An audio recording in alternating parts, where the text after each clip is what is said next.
ही काम करती है। समझ में आ गया? इसलिए ध्यान रखना, इसलिए बेटा जो सेल ऑर्गेनल्स होते हैं वो सिर्फ उनमें से राइबोसोम प्रेजेंट रहता है, इसके अलावा कोई सेल ऑर्गेनल्स प्रेजेंट नहीं होता। समझ में आया आपको? Yes sir. ओके, तो ध्यान रखना यूकेरियोटिक के अंदर सारे सेल ऑर्गेनल्स है, लेकिन प्रोकैरियोटिक के अंदर सिर्फ राइबोसोम होता है। और अब हम आते हैं न्यूक्लियस लेवल पर। न्यूक्लियस लेवल पर बेटा ध्यान रखना, प्रोकैरियोटिक के अंदर न्यूक्लियस एब्सेंट होता है और यूकेरियोटिक के अंदर न्यूक्लियस प्रेजेंट रहता है।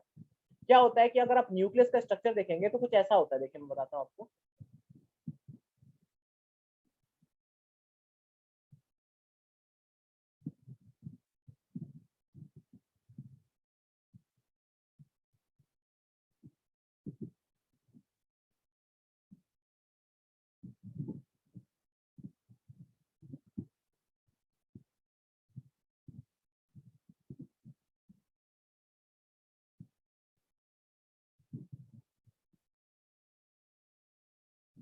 देखिए ये न्यूक्लियस का स्ट्रक्चर है बेटा पूरा, ठीक है, ये न्यूक्लियस का स्ट्रक्चर है। डोंट वरी, इसके बारे में हम पूरा पढ़ेंगे, तो ओवरव्यू है ये, तो बेटा आपकी बुक का दिया हुआ ओवरव्यू है, जो बुक में ओवरव्यू दिया हुआ है, लेकिन इसके बारे में हम डिटेल में पढ़ेंगे। ठीक है, मैंने बताया था ना कि जो आपका डीएनए होता है बेटा, ये डीएनए, ठीक है, ये क्या है बेटा, ये डीएनए, ठीक है, ये डीएनए, सॉरी, ये आपका बेटा डीएनए। और डीएनए ही सबसे इंपॉर्टेंट होता है सेल का, मतलब समझ के चलो सेल की जो सबसे जो कीमती चीज है, सेल की सबसे जो कीमती चीज है वो डीएनए होती है। अगर आप सेल से उसका डीएनए निकाल लो ना, वो सेल वहीं खत्म हो जाएगी। सेल से उसके सेल वॉल निकाल लो, वो जिंदा रहेगा। सेल से सेल मेम्ब्रेन निकालो, जब भी वो कुछ टाइम के लिए जिंदा रहेगा, एक टाइम के बाद तो इफेक्ट पड़ेगा। लेकिन अगर आपने सेल से उसके सेल मेम्ब्रेन अगर आपने सेल से उसका डीएनए निकाल लिया ना, वो सेल वहीं की वहीं खत्म हो जाएगी। ठीक है, तो ये डीएनए, आप यहाँ पे देखेंगे डीएनए के चारों तरफ दो लेयर है, ठीक है बेटा, जिसको हम कहते हैं न्यूक्लियस मेम्ब्रेन। डीएनए के चारों तरफ, डीएनए के चारों तरफ दो लेयर है, जिसको हम क्या बोलते हैं बेटा, उनको हम बोलते हैं न्यूक्लियस मेम्ब्रेन। क्लियर हो गया? उनको हम बोलते हैं न्यूक्लियस मेम्ब्रेन बोलते हैं। देखिए एक है, दो है, दो न्यूक्लियर मेम्ब्रेन है। अब प्रोकैरियोटिक के अंदर क्या होता है बेटा, ये न्यूक्लियर मेम्ब्रेन एब्सेंट होती है, लेकिन यूकैरियोटिक के अंदर न्यूक्लियर मेम्ब्रेन प्रेजेंट रहती है। तो अब एक चीज बताइए, अगर प्रोकैरियोटिक के अंदर न्यूक्लियर मेम्ब्रेन एब्सेंट होंगी, प्रोकैरियोटिक के अंदर न्यूक्लियर मेम्ब्रेन एब्सेंट होंगी, तो क्या डीएनए डीएनए को कवर होगा, डीएनए कवर होगा? Hello Krish, yes sir. मेरा क्वेश्चन है, अगर प्रोकैरियोटिक के अंदर प्रोकैरियोटिक के अंदर क्या होता है, न्यूक्लियर मेम्ब्रेन एब्सेंट होती है, तो अगर क्या न्यूक्लियर मेम्ब्रेन जब एब्सेंट होंगी, तो क्या जो हमारा डीएनए होगा वो क्या कवर होगा? प्रोकैरियोटिक के अंदर न्यूक्लियर मेम्ब्रेन एब्सेंट होती है, तो क्या डीएनए कवर होगा? नहीं होगा सर। नहीं होगा ना। और जब न्यूक्लियर मेम्ब्रेन कवर, ओके, जब नहीं होगा ना, नहीं होगा, तो जब नहीं होगा न्यूक्लियर मेम्ब्रेन कवर होगा, तो डीएनए जब बाहर आ जाएगा, डीएनए बाहर आ जाएगा ना, और डीएनए कहाँ जाएगा, सीधा साइटोप्लाज्म में आ जाएगा। Are you getting me? Yes sir. नहीं आया समझ में? सर एक बार फिर से समझा दो। हाँ मैं फिर से यस सर। समझाता हूँ, सुने, कोई नहीं, फिर से समझाता हूँ। मेरा ये कहने का मतलब है कि प्रोकैरियोटिक के अंदर न्यूक्लियर मेम्ब्रेन जो होती है बेटा, प्रोकैरियोटिक के अंदर जो न्यूक्लियर मेम्ब्रेन होती है वो एब्सेंट होती है, मतलब होती ही नहीं है। तो जब होती नहीं है तो डीएनए, अब डीएनए तो डीएनए को चारों तरफ से कोई कवर करेगा? हेलो, हेलो, मैं ये कह रहा हूँ बेटा, अगर देखिए यहाँ पर, ये आपका मान के चलो इसमें आपका डीएनए प्रेजेंट है, अगर इसके चारों तरफ की न्यूक्लियर मेम्ब्रेन है ही नहीं, तो क्या डीएनए को कोई चीज कवर करेगी? सर कोई तो चीज होगी जो कवर करेगी। नहीं करती, कोई नहीं कवर करता। प्रोकैरियोटिक के अंदर डीएनए को कोई कवर नहीं करता, डीएनए सीधा का सीधा साइटोप्लाज्म में प्रेजेंट रहता है। प्रोकैरियोटिक के अंदर यही कमी थी। प्रोकैरियोटिक के अंदर क्या आता है कि न्यूक्लियर मेम्ब्रेन थी ही नहीं, इसलिए क्या डीएनए को प्रोटेक्शन नहीं दे पाते थे। इसलिए क्या होता है बेटा, बैक्टीरिया क्या होता है, अपने आप को लगातार चेंज कर सकता है। क्यों चेंज कर सकता है? क्योंकि उसको चारों तरफ प्रोटेक्शन देने के लिए कुछ होता ही नहीं है। ठीक है, उसके चारों तरफ प्रोटेक्शन देने के लिए कुछ होता ही नहीं है, इसलिए इसी डिस्टरबेंस की वजह से प्रोकैरियोटिक के बाद यूकैरियोटिक सेल बनी और चारों तरफ से न्यूक्लियर मेम्ब्रेन बनी। तो क्या होता है, डीएनए सीधा का सीधा साइटोप्लाज्म में प्रेजेंट रहता है, डीएनए सीधा का सीधा साइटोप्लाज्म में प्रेजेंट रहता है, उसके चारों तरफ न्यूक्लियर मेम्ब्रेन एब्सेंट होती है। इसलिए ये डिफरेंस है बेटा, ये डिफरेंस है। कि प्रोकैरियोटिक के अंदर न्यूक्लियर मेम्ब्रेन एब्सेंट होती है और डीएनए सीधा साइटोप्लाज्म में आ जाता है, और जिसकी वजह से क्या होता है कि डीएनए सेफ नहीं रह पाता। और बैक्टीरिया इसलिए कई बार क्या होता है अपना जेनेटिक स्ट्रक्चर चेंज करता रहता है, और इसलिए वो हर बार खतरनाक हो सकता है। कोई बैक्टीरिया कई बार अपने आप में बहुत खतरनाक भी हो सकता है, क्योंकि इसका जो डीएनए है वो सेफ नहीं है और लगातार अपने आप को चेंज कर सकता है। और जनरली क्या होता है डीएनए जब चेंज करता है तो कोई ना कोई वो नेगेटिव साइड ही चेंज करता है, पॉजिटिव साइड चेंज नहीं होता, और नेगेटिव साइड चेंज करने से वो ह्यूमंस को ज्यादा इफेक्टिव कर सकता है। अंडरस्टूड?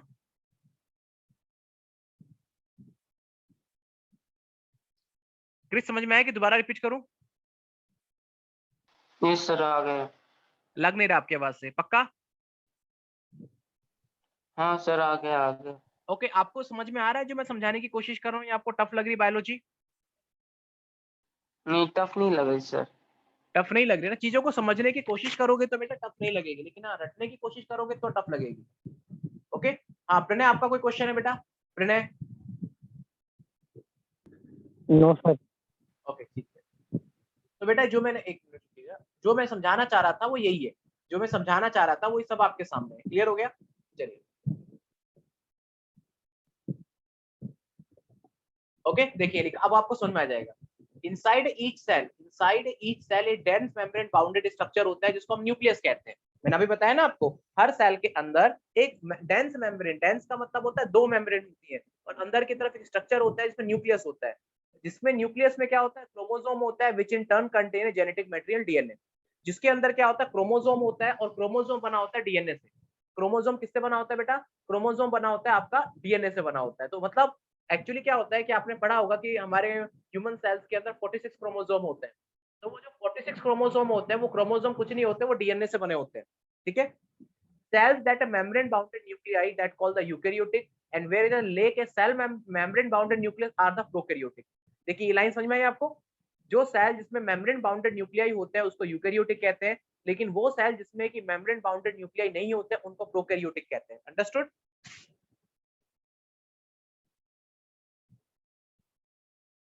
समझ में आया बेटा? Yes sir. जो मैंने आपको भी समझाया ना वही लिखा हुआ है कि जिसके अंदर मेम्ब्रेन बाउंडेड न्यूक्लियाई होता है उसको यूकैरियोटिक, और जिसमें मेम्ब्रेन बाउंडेड न्यूक्लियाई नहीं होता है, ओके, मेम्ब्रेन बाउंडेड न्यूक्लियाई नहीं होता है उसको प्रोकैरियोटिक कहते हैं। अंडरस्टूड?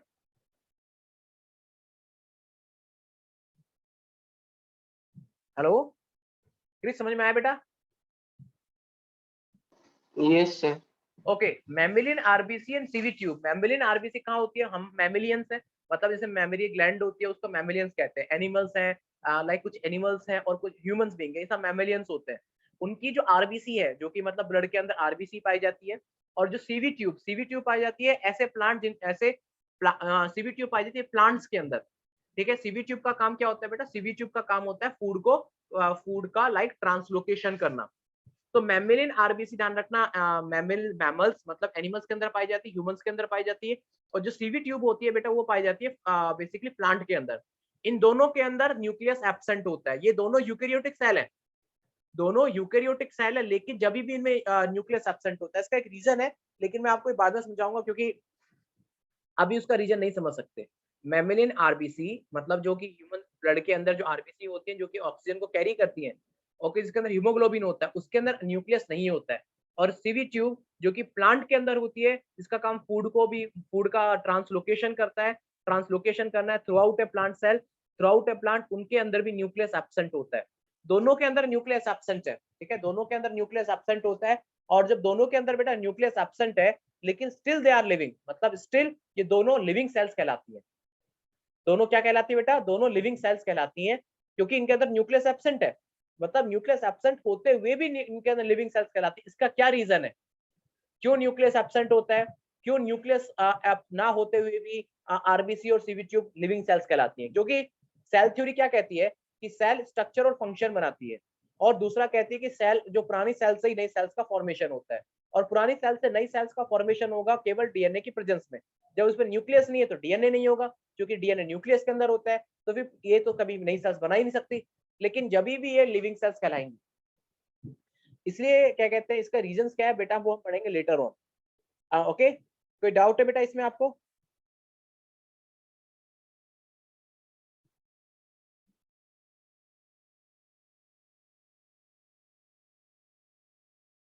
कोई डाउट है बेटा?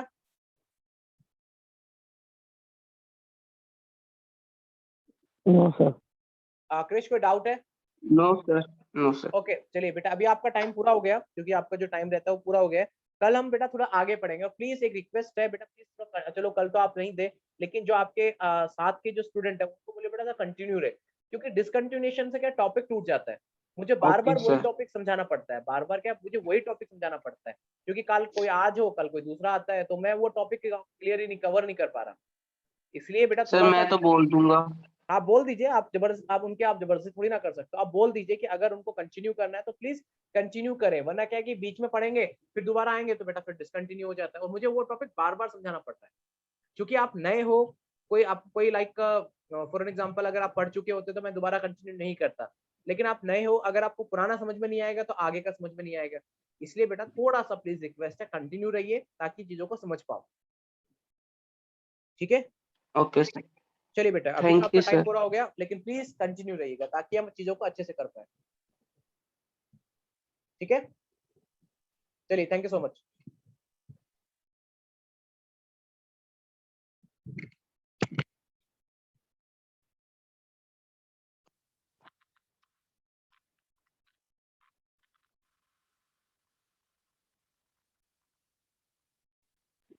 सर सर सर समझ नहीं आ रही? सर आप बोलो बोलो। मैं ये कह रहा था कि चलो शीट भेज देना। हाँ, आपका कल मैसेज मुझे मिल गया, मैं भेज दूंगा बेटा। Yes sir.